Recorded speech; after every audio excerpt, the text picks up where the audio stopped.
Welcome back. Democrats are still trying to figure out how to deal with President Trump, and joining me for his first Sunday morning interview since losing the election to Donald Trump and Mike Pence is Hillary Clinton's former running mate, Virginia Senator Tim Kaine. Senator Kaine, welcome back to Meet the Press, sir. Chuck, good to be with you. Let me start with getting your reaction to this executive order and to Reince Priebus's defense of it. Is there any part of the idea of pausing the refugee program that you support, even if you don't support how President Trump worded it in this order? Well, Chuck, I'll just go right to what Reince said. He demonstrated complete confusion about what the order did because he went back and forth in the interview with you over whether it did or did not affect green card holders. It does affect green card holders, and they're being caught up in it. It affects people on special immigrant visas like interpreters who've helped the U.S. military in foreign countries, and now their lives are at risk, and so we've given them a special status to come to this country. Who would help the United States if they knew we would abandon them when they're trying to come here? It's a religious test, as you pointed out. It imposes a different burden on Muslims than others.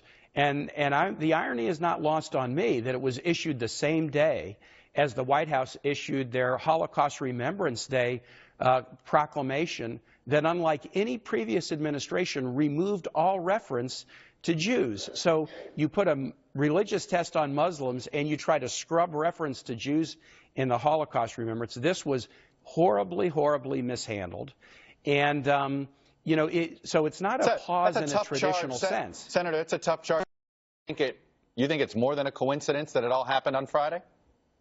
I think all of these things are happening together. When you have the chief political advisor in the White House, Steve Bannon, who is connected with a news organization that traffics in white supremacy and anti-Semitism, and they put out a Holocaust statement that omits any mention of Jews. Remember, earlier administrations have done these statements.